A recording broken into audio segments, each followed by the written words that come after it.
Okay, so I took the sample code that Dave Glover put up on GitHub that allows you to use Windows 10 IoT Core running on Raspberry Pi 2 to do some cool stuff with the Explorer hat. And what I did is I turned it into a nice configurable injectable framework that will soon be available in NuGet package. And the idea is that you can create and configure the system based on the type of hardware that you're running on, and the internals will go and figure out what it needs to do to give you access to various components. So in its simplest form, basically you just create a new factory and configure it. So in this case I'm saying the factory, please give me a Raspberry Pi 2 Model B, and I'm also using the Explorer Hat Pro. And what that means is that now I've got access to the various things that are available on the Explorer Hat. For example, 2 LEDs, and as well as some analog plugs. That's as far as I've got so far.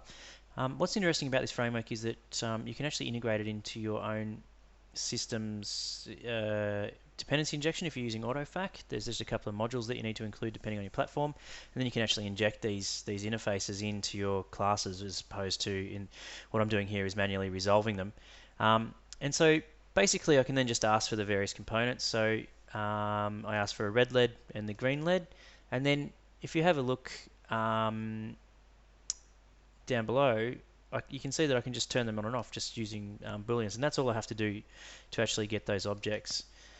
Where it becomes really interesting is I've also made analog plugs available, so you can ask for analog plug 1 through analog plug 4, and basically what I've done in this example is I've got a couple of LDRs on my board, and depending on which one's got more voltage, I turn some LEDs on and off. So if the one on this side's got more voltage, you'll see the red LED goes, but if I use my the light on my phone here to switch across to the other side, you can see the green LED goes.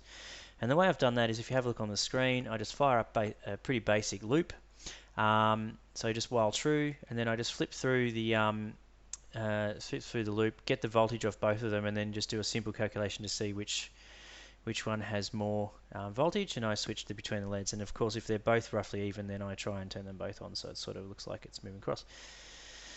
Where this gets really interesting is I've actually put an ellipse in a XAML page. It's just a straight up ellipse with a composite transform on it, and I do the same thing pretty much with the LEDs, except I calculate the position on the screen. So the ellipse starts in the middle, and then I move it to the left using the left percentage of the left LDR, and then I move it to the right from that position. So it sort of becomes an absolute scale for center offset. So if I adjust the camera here to look at my other screen, you'll see I've got this dot in the middle, and as I move the camera between the two positions, you'll see the dot changing on the screen in real time as well. And you can see it's quite smooth, so you're actually getting quite a decent frame rate out of that, and that's being powered through the HDMI of the Pi onto the screen. So yeah, I thought that was a cool little example, and I've only really just started playing with this stuff, and found it quite simple to get this going, with a big props to Dave Glover for figuring out the tricky bits with the serial stuff, the I2C stuff, because there's quite a bit of difficulty in that. So thanks to Dave. But yeah, so I'll be putting more and more bits and pieces in. I aim to add servo controllers and some other features of the Explorer Hat Pro board soon, and as well as making it available as a NuGet package. But for now, if you go to github/jackadge, you'll see the XIOTCore project available in there. So if GitHub decides it wants to work today, it's not. So it's just github.com/jackadge, and you should be able to find the project XIOTCore, Sampling IoT Core. Well, thank you very much.